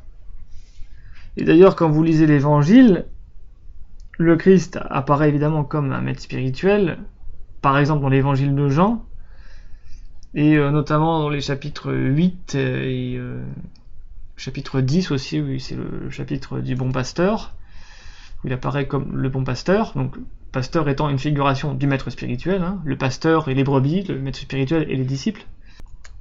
Et le chapitre 8, et puis il y a diverses controverses avec les pharisiens, où il est question justement de débattre qui a l'autorité spirituelle. Est-ce que Jean-Baptiste avait une autorité spirituelle? Est-ce que Jésus a l'autorité spirituelle? Donc vous avez les pharisiens qui viennent poser des questions gênantes à Jésus-Christ pour essayer de remettre en question son autorité spirituelle, etc. Et du coup, il se fait tellement attaquer par les pharisiens et les sadducéens et les autres, etc., que il se fait crucifier. Voilà, c'est ça au bout du compte. Donc voilà. Donc, et qu'est-ce que Jésus répond? C'est que la réponse, c'est la foi. Quand une personne est guérie par Jésus-Christ, qu'est-ce que répond Jésus? Jésus répond: ta foi t'a sauvé, ta foi t'a guéri. Donc c'est la foi. Au bout d'un moment, il y a la foi. Alors la foi, qu'est-ce que c'est que la foi? D'un point de vue religieux, c'est la croyance, la conviction forte qui a un côté supra-rationnel quand même, ou qui a un côté, d'un point de vue théologique, de grâce divine. Il y a une dimension de grâce divine dans la conviction intérieure forte, supra-rationnelle, dans l'existence entre guillemets de Dieu. Bon, j'aime pas parler d'existence de Dieu, mais bref, la réalité de la vie après la mort, etc., etc. Bon, le pouvoir de Jésus-Christ, de l'Esprit Saint, etc. Bon. Ça, c'est le point de vue exotérique. Mais du point de vue métaphysique, je vais pas développer puisque ça, c'est à voir avec votre maître spirituel, entre guillemets, comme d'habitude, le petit refrain. Mais en gros, le principe, c'est que la foi, c'est ce que René Guénon va appeler l'intuition. L'intuition suprarationnelle, l'intuition transcendante, l'intuition intellectuelle aussi. Donc, il y a il y a des critères qu'on peut un peu formaliser. Je vois mal comment aujourd'hui on pourrait être un maître spirituel si, dans le domaine chrétien par exemple, si on connaît pas un minimum Maître Eckhart, si on connaît pas un minimum Saint Clément d'Alexandrie, Origène, si on peut pas lire la Bible dans un minimum dans le texte original grec, parce que c'est le fond de la tradition, quoi. C'est là où on va retrouver tous les éléments fondamentaux de la tradition et à leur source. Donc le maître spirituel, que j'explique un peu dans les vidéos déjà, mais bon, je le répète, c'est celui qui peut retourner à la source. Alors, Il y en a qui vont dire oui mais non, ça c'est intellectuel machin. Non, c'est quelqu'un qui a eu une expérience et puis qui a une sorte d'illumination, de révélation intérieure. Oui bah si tu veux, bon bah allez prendre quelqu'un qui affirme avoir des révélations personnelles et puis vous allez voir ce que ça donne. C'est-à-dire que si vous partez sur ce critère-là, vous allez partir dans des délires à n'en plus finir. Vous allez rencontrer tous les jours une personne qui dans la rue va vous dire qu'il a vu la Vierge, qu'il a parlé à Jésus, qu'il s'est regardé dans un miroir un jour et qu'il a vu Abraham apparaître dans sa barbe ou je sais pas quoi. Donc y a pas de problème. Moi j'en ai pas cherché et pourtant ils me sont tombés dessus aussi. Donc ouais, si vous cherchez, vous allez en trouver des gens comme ça. Ou des yogis, enfin des gens qui font du yoga ou du bouddhisme qui vont vous dire qu'ils ont eu le satori ou le samadhi ou je sais pas quoi, tout ce que vous voulez, et qui vont vous parler de manière lénifiante et voilà, bon. Toutes les critiques que je peux faire sur les pseudo-maîtres spirituels, voilà, j'en ai déjà exprimé pas mal. C'est pour ça que moi je parle surtout de maîtres spirituels qualifiés. Je parle pas, pour moi, d'ailleurs Guénon sous-entend aussi cette idée-là, c'est que le maître spirituel n'est pas forcément quelqu'un de réalisé. Parce que la réalisation, justement, le disciple, au départ, il n'a pas la qualification pour détecter la réalisation. Par contre, C'est pour ça. il a la qualification pour détecter la qualification. Donc il doit se baser sur un maître spirituel qualifié, parce qu'il est qualifié, et pas parce qu'il est réalisé. Peut-être qu'il est réalisé aussi. Et de toute façon, s'il est qualifié, il est forcément au moins un peu réalisé, pour parler en des termes un peu schématiques. Parce qu'un maître spirituel qui exerce en tant que maître spirituel, donc qui est sur une voie, il y a un degré de réalisation minimal. Mais de placer la barre plus ou moins haut sur l'échelle des degrés initiatiques ou spirituels qui seraient réalisés, ça n'est pas dans les compétences d'un disciple débutant. Sauf ce qui est dans les critères fondamentaux. Sauf les critères fondamentaux. Là, les critères fondamentaux que j'indique dans ma vidéo, tout le monde peut tout le monde, avec un petit peu de bon sens, des connaissances des fondamentaux d'une tradition, peut les appliquer à un maître spirituel potentiel qu'il rencontre. Ouais, au final, si on a, si grâce aux critères et à notre intuition, on pense que ça peut être un maître, X ou Y, c'est après le fait de le côtoyer, de voir l'impact qu'il a sur notre vie qui peut permettre de faire foi en fait, quoi, justement, quoi. Oui, après il y a un critère pratique, c'est je l'ai déjà dit aussi, mais voilà, de ce point de vue-là, c'est ça l'idée aussi, c'est que le maître spirituel, c'est celui qui peut vous faire progresser.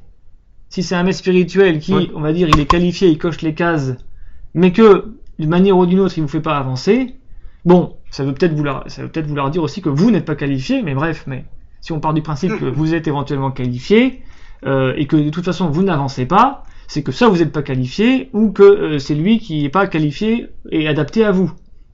Le maître spirituel doit être aussi adapté à vous, pour vous faire avancer. Si ça marche pas, faut essayer autre chose, effectivement. Après, j'avais encore une question, du coup, par rapport au sacré au profane, c'est... voilà, c'est peut-être plus de l'ordre individuel, c'est pas forcément intéressant, mais comment est-ce que... là, disons que à aujourd'hui, ça peut venir que d'une intuition entre guillemets un peu intérieure, d'une vérité, de cette vérité par exemple. Mais je veux dire, je chercherais pas comment dire, ouais, mais comment un profane, comment une personne qui a un point de vue profane sur le monde pourrait voir le sacré en fait, quoi. Il peut pas. Alors, il peut pas, sauf quand le sacré s'impose à lui. Mais le sacré va s'imposer à lui. Plus il y a d'éloignement entre le point de vue profane et le sacré, la réalité sacrée, on va dire, plus la rencontre va être électrique. Aux dépens du profane, bien sûr. C'est toujours le profane qui va perdre, puisque c'est le profane qui est moins réel et qui est plus fragile. Donc c'est dans les traditions, c'est ce qu'on appelle effectivement toutes les manifestations du divin qui prend la forme de la violence, donc la colère divine, la colère, le jour de la colère, ou la foudre de Zeus par exemple, etc., qui vient se saisir, qui vient intervenir dans la matière, dans le monde humain, lorsqu'il n'est pas préparé à le recevoir. Ouais, donc mis à part l'intuition entre guillemets, c'est pas possible quoi. Ben non, parce que le point de vue profane n'est pas préparé à voir le sacré. Donc il va pas l'accepter de toute façon. Il est aveugle au sacré. Le point de vue profane, c'est le point de vue des gens qui sont au fond de la caverne de Platon. Mais eux, ils pourraient dire, après bon, mais voilà, mais ça, eux, ils disent pareil, par exemple, des gens du sacré quoi. Après c'est le serpent qui se prend la queue un petit peu, mais. Pardon ?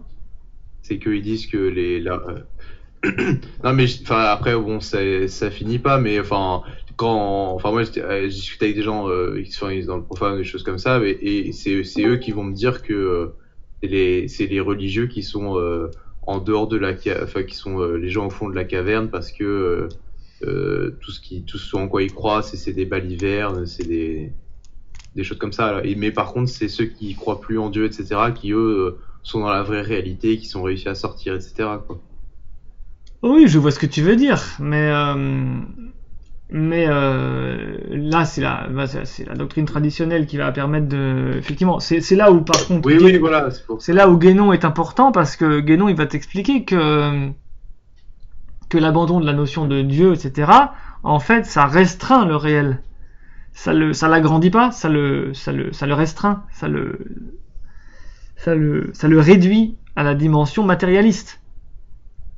Donc le matérialisme, puis l'avantage c'est qu'aujourd'hui, à la limite, si on est au milieu du XXe siècle, ou dans les années, je sais pas, 60-70, ou dans les années, je sais pas, 20, 30, 40, il y avait une religion catholique qui pouvait être très très routinière et qui perdait de plus en plus son sens, et qui était encore liée à des pouvoirs politiques, etc., pas forcément toujours intéressants, et tandis qu'aujourd'hui c'est plus du tout le cas. Puis aujourd'hui on a bien vu les limites du matérialisme. Donc aujourd'hui, quelqu'un qui va te vendre de l'athéisme, qui aujourd'hui vend de l'athéisme, l'athéisme ne vend pas. Les gens sont athées parce que aujourd'hui les gens ils sont à la limite religieux et athées parce que ça les arrange pas. Ils veulent pas faire l'effort d'être religieux, mais en fait ils ont aucune conviction athée. Ils ont aucune.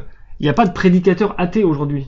Même Michel Onfray, quasiment, il a fait l'apologie de l'islam l'apologie, on va dire, de la liberté pour l'islam d'exister, et de l'Église catholique de transmettre ses traditions un petit peu locales, parce qu'il est devenu un petit peu localiste, vaguement traditionnaliste sur les bords, par folklore ou je sais pas quoi, par identité un petit peu franchouillarde. Même Onfray, tu vois, ça veut dire ce que ça veut dire. Michel Onfray, qui a écrit un traité d'athéologie, il défend l'islam et le christianisme traditionnel parce qu'il dit qu'il faut garder un minimum d'identité. Donc ça veut bien dire que l'athéisme n'est plus du tout... c'est même plus une position scientifique et intellectuelle aujourd'hui digne de ce nom, quoi. Il n'y a pas de d'école, on va dire, doctrinale athéiste aujourd'hui. Tout le monde a bien vu les limites du matérialisme, du capitalisme, du consumérisme, de l'individualisme. On a bien vu, c'est terminé tout ça. La personne qui commencerait à me parler de oui, les dieux ils sont au fond de la caverne, les gens qui croient en Dieu, etc., les religions, j'ai envie de lui dire, mais ça fait 50 ans que le matérialisme on a tiré au bout de la corde, y a plus rien. C'est pathétique, même, c'est has-been, à la limite c'est has-been. L'individualisme, le matérialisme, tout ça c'est has-been, c'est terminé. C'est pour ça qu'aujourd'hui ce qu'il y a en général c'est tout simplement de l'ignorance, de la bêtise, de conformisme absolu. Voilà. Dès qu'on est dans la connaissance, les choses se règlent assez vite en fait. Si vous avez les bonnes références, les bons critères.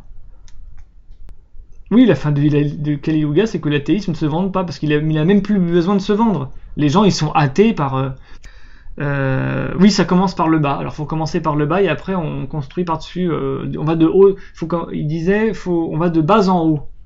Ce qui est la contre-vérité totale, parce que j'y vois une sorte de perversité, objective, c'est que lui-même sait parfaitement que la doctrine traditionnelle, c'est qu'on commence à construire par le haut.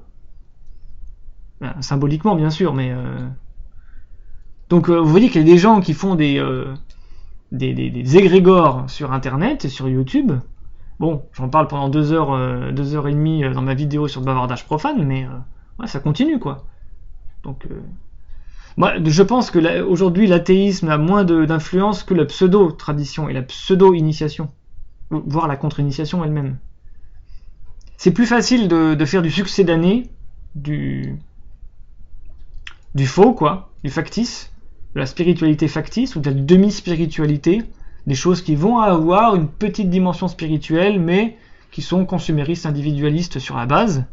Donc on va faire un live de 4 heures, on va discuter, ça va être sympa, on va parler sexualité, copains, projet artistique, machin, et puis on va faire une petite dimension ésotérico-mystique. Ça plaît aux gens, ça. Ça marche, ça. Ouais, en fait, le versant New Age, c'est plus ce qui est à la mode aujourd'hui, c'est vrai.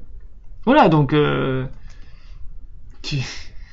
Et c'est assez pervers, parce que c'est le New Age, mais pas le New Age comme il y avait dans les années au XXe siècle, quoi.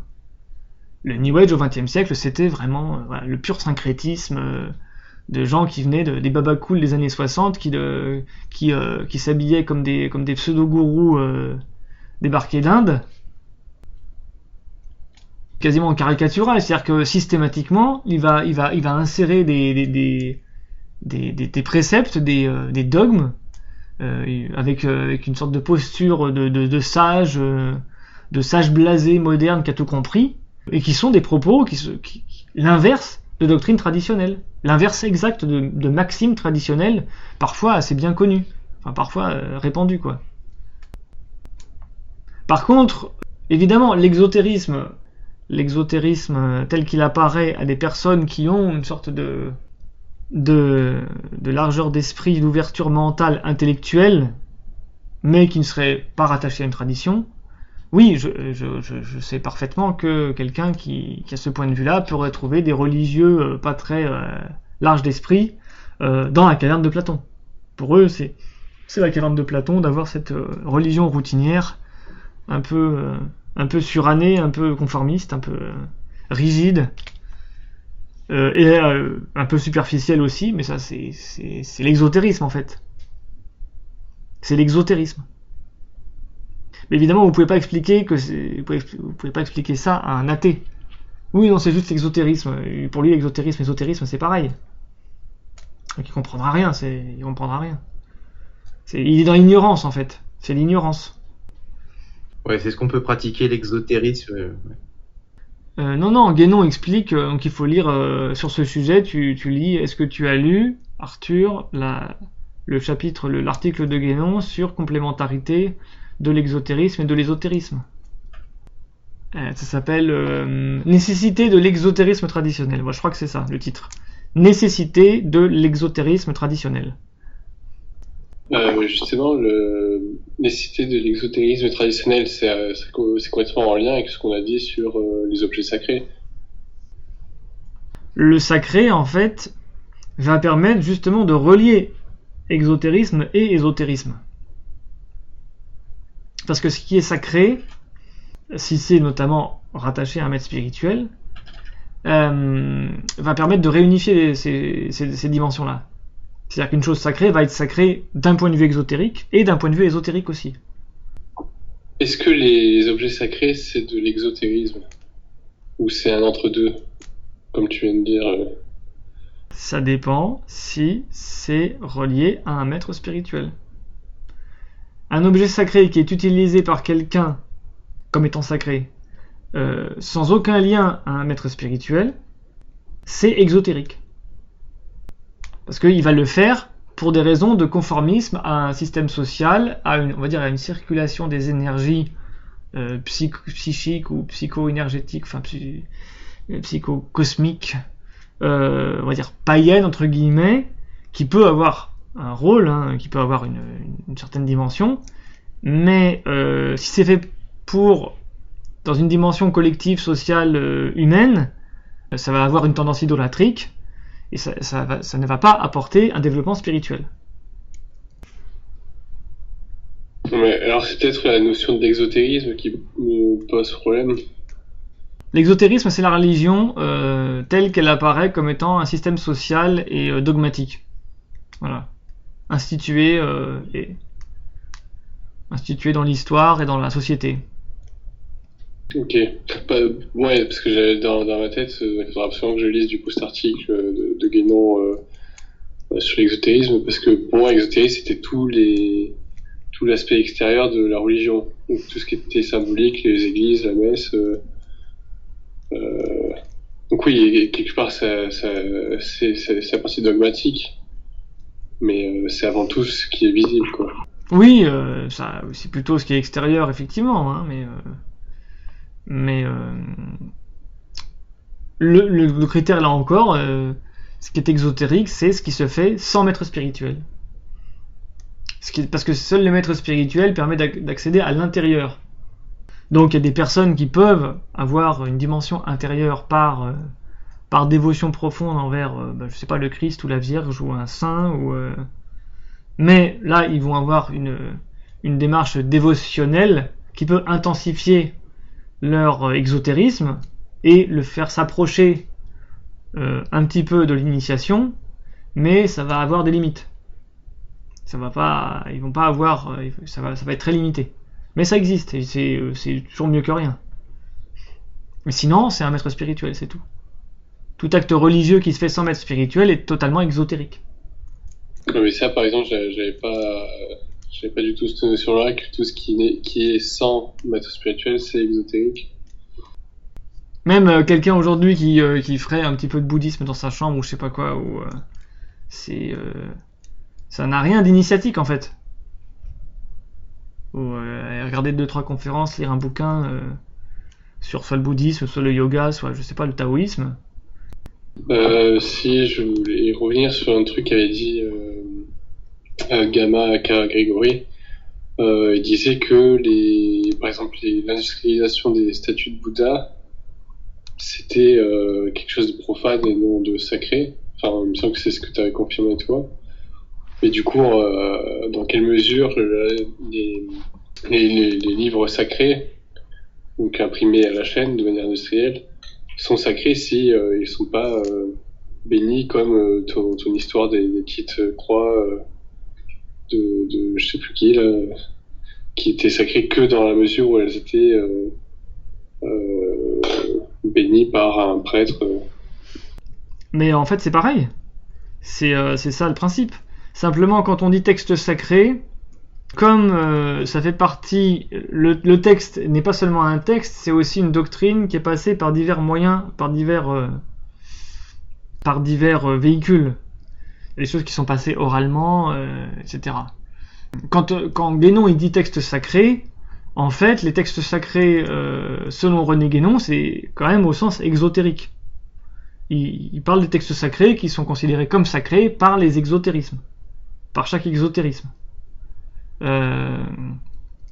Parce que justement, le sacré, il condescend jusqu'à une collectivité, et une collectivité va considérer comme sacré quelque chose que des maîtres spirituels au départ ont consacré, puis les maîtres spirituels vont mourir, et bien évidemment, le peuple correspondant va de plus en plus se dégrader, de plus en plus renier l'enseignement profond du maître spirituel parce qu'ils sont incompétents, parce qu'ils sont pas assez spirituels, ils sont pas qualifiés, etc., etc.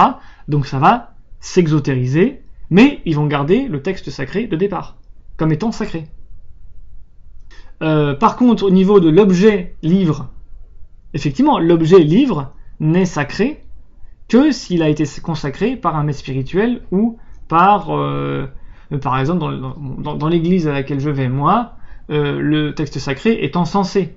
On le fait tourner autour de l'autel et il est encensé avant de faire la lecture publique. Donc il y a une consécration du texte sacré qui passe par des symboles, des objets de culte sacrés, avant qu'il soit utilisé, soit directement, soit symboliquement, à travers un objet qui joue le rôle de représentant du texte sacré. Ce qui existe aussi chez les Juifs. Les Juifs ont le Sefer Torah, le livre de la Torah, sous la forme d'un rouleau qui est aussi voilà, dans les synagogues utilisé comme objet sacré, etc. Bon, qui doit être recopié à la main sans aucune seule faute, etc., etc. Enfin bref. C'est possible qu'il n'y ait pas de maître spirituel dans sa paroisse. Oui, c'est possible. Par contre, par principe, dans la doctrine traditionnelle, celui qui ne trouve pas de maître spirituel, c'est celui qui ne veut pas en trouver. Parce que soit il n'a pas assez cherché, soit il a rencontré quelqu'un qui pouvait être un maître spirituel, et puis qu'il l'a pas pris comme maître spirituel, bah, effectivement, il peut continuer à chercher après. Il va toujours pas le trouver, mais voilà. Après, ça dépend de chacun. Chacun a son cheminement. Il vaut mieux chercher pendant assez longtemps un maître spirituel incarné. Ça fait partie du cheminement initiatique de toute façon. Y compris des déceptions. Surtout des déceptions même. Surtout des déceptions même. Surtout des déceptions même. Surtout des déceptions même. Surtout des déceptions même. Surtout des déceptions même. Surtout des déceptions même. Surtout des déceptions même. Surtout des déceptions même. Surtout des déceptions même. Surtout des déceptions même.